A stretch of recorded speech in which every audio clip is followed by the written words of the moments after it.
Aujourd'hui, on va continuer la halachot qu'on a fait la dernière fois, halachot netilat yadayim. Donc on avait dit que l'homme, quand il dort, il y a la ruach hara qui vient sur lui. Et cette ruach hara ne peut partir seulement s'il fait netilat yadayim. On a dit que la netilat yadayim du matin n'est pas la même que pour le manger. Ça veut dire qu'il faut faire une fois la main droite, gauche. Donc on fait 3 fois. Et donc il faut l'enlever le matin pour pouvoir faire beaucoup de choses. Alors maintenant, il y a beaucoup de gens qui ont posé beaucoup de questions par rapport à ça.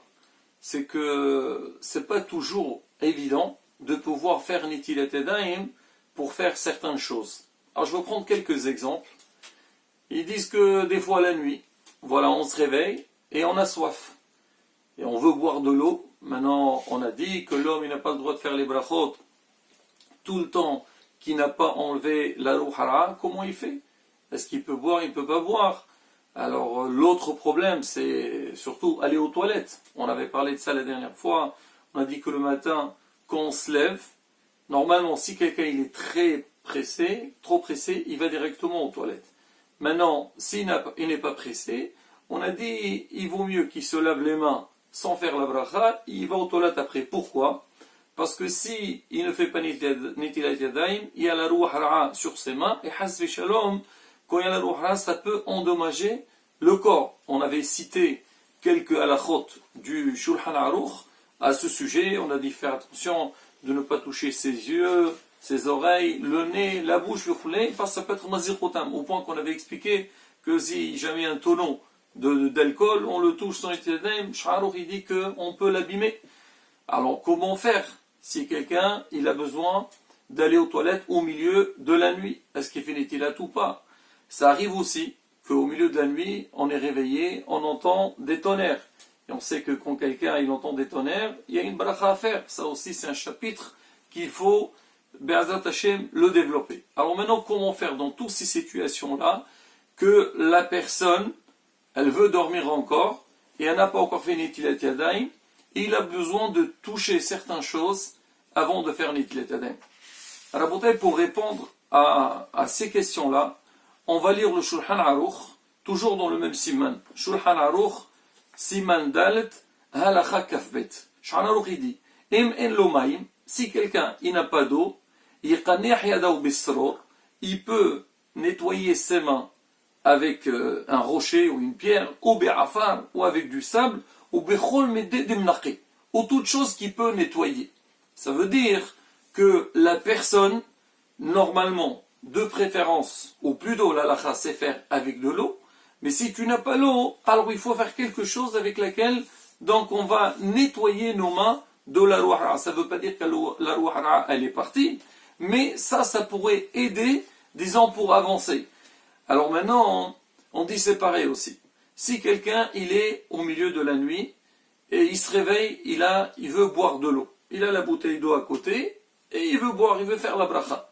Alors dans un cas pareil, il pourrait prendre une serviette, il s'essuie les mains, il met la kippa sur sa tête, il fait la bracha et il boit, et ça ne pose aucun problème. Alors Rabotai, je précise, quand la personne, elle veut faire la bracha, alors il faut qu'elle soit couverte. Il y a aussi des halachot sur ça, ce qu'on dit, donc quand il va citer, il va prononcer le nom d'Hachem, il va faire une fila, il faut qu'il soit couvert. Alors maintenant, ça c'est dans le cas où il a de l'eau à côté de lui. Alors maintenant, si quelqu'un il veut aller aux toilettes, qu'est-ce qu'il fait? Alors c'est pareil la bouteille. Si jamais la personne, elle est trop pressée, elle va aux toilettes directement sans faire netilat yadayim, sinon elle se lave les mains mais elle ne fait pas la bracha.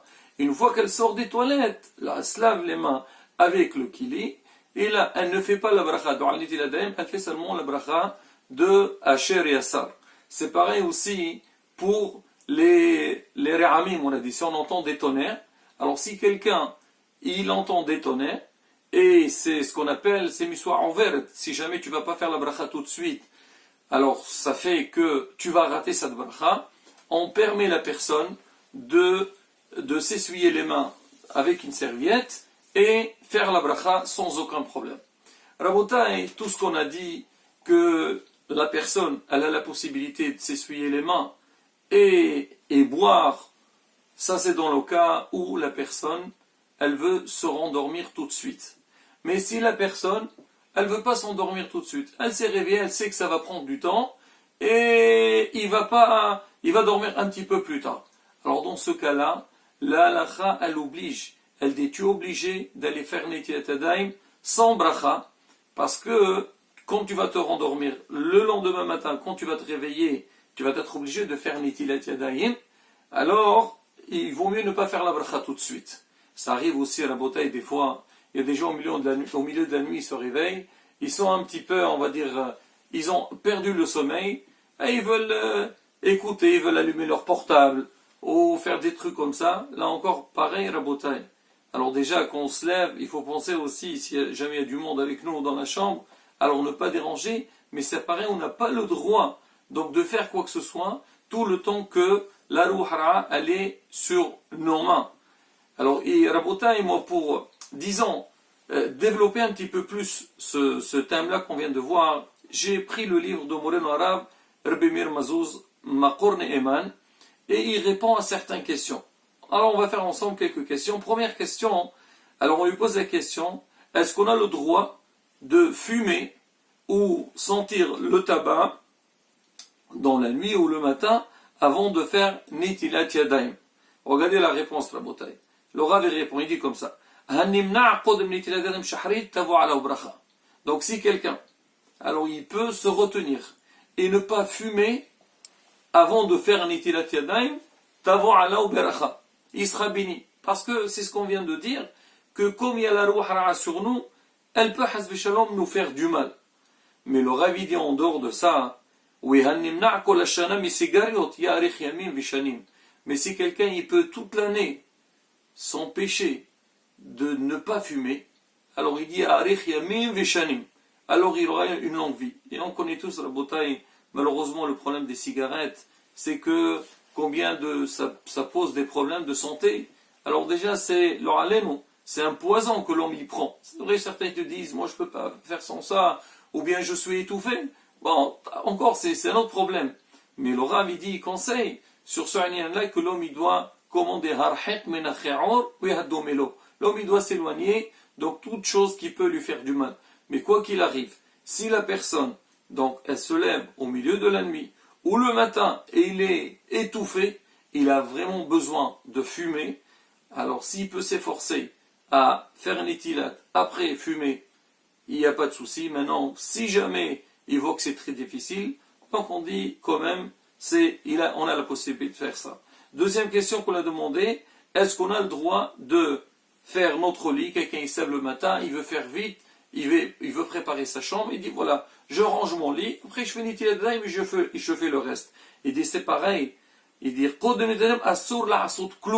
avant de faire Netilat Yadayim, il est strictement interdit de faire quoi que ce soit. Tout est interdit. Il dit à moins, si quelqu'un par exemple il est à l'armée, ou il est sous un régime, et si jamais il va tarder à le faire, ça peut lui causer des problèmes.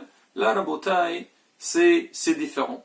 Ce qu'on voit un petit peu, rabotaille, à travers ces quelques exemples qu'on a dit, et la halakha qu'on a citée au début, c'est que l'idéal que l'homme, il fasse attention de faire Netilat Yadayim dès qu'il se lève. Maintenant, sinon, on dit ça, on va dire, c'est un peu léger, surtout qu'on dit Bismanenu, la Ruh Hara, elle est beaucoup plus faible que la Ruh Hara de l'époque. Avant, la Ruh Hara, elle était très très forte. Aujourd'hui, on dit qu'elle s'est un peu affaiblie. Alors, je dis pourquoi Rabotai, c'est un problème qu'on rencontre tous les jours. Alors, le matin, alors les gens, ils vont acheter du pain, ils vont acheter de la nourriture. Maintenant, est-ce que les employés, on va parler, même les employés juifs, est-ce qu'ils font tous Netilat Yadayim le matin? C'est pas sûr. C'est vrai, certains ils le font, mais possible que d'autres ils le font pas. Alors c'est quoi le din? Avant de répondre à cette question, je vais dire la halakha par rapport à nous-mêmes. Si moi, par exemple, je fais attention et j'ai touché la nourriture, est-ce que j'ai le droit de la manger ou j'ai pas le droit de la manger? Alors on dit, si c'est de la nourriture qui est sec, alors on la lave 3 fois, après j'ai le droit de la manger. Mais si c'est de la nourriture qu'on ne peut pas laver, on dit s'il n'y a pas excès de maman, s'il n'y a pas de perte d'argent, il vaut mieux la jeter. Parce que on dit il y a le problème et elle peut endommager. Maintenant la question qui se pose, c'est un problème réel tous les jours.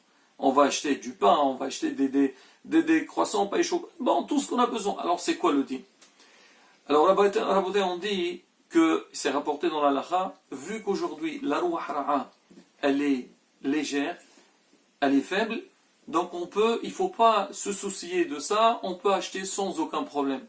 Mais, Baruch Hashem en Israël, tous les ashgahot qui sont bonnes, c'est-à-dire des grandes ashgahot, alors il exige dans les magasins, dans les pâtisseries ou dans les restaurants, ou tous les endroits où on a affaire avec de la nourriture, de demander à tous les employés, que ce soit juif ou goy, c'est vrai qu'il y a une différence à ce point, dans ces délits-là entre un juif et un goy, mais ça ne change rien. C'est quand ils arrivent au travail, la première des choses, ils vont faire netilat yadayim avec le kili, comme ça on est sûr et certain mais ils font son bracha, parce que peut-être certains ils ont fait à la maison, comme ça on est sûr et certain que la rouah elle est partie, et une fois qu'ils ont fait netilat yadayim, donc ça pose aucun problème par rapport à toute la nourriture que l'homme il va consommer dans la journée. Voilà la bouteille, en gros, donc quelques halachot à ce sujet-là, quand l'homme il se lève le matin et il a une difficulté de faire netilat yadayim avant de toucher ou de faire quelque chose, l'idéal c'est la personne, elle fait netilat yadayim son bracha, mais ça peut lui poser problème. Par exemple, s'il va aller faire netilat yadayim, il va revenir pour dormir, il peut perdre son sommeil. Donc on a dit on a la possibilité de nous essuyer les mains avec une serviette et après, donc même faire la bracha sans aucun problème.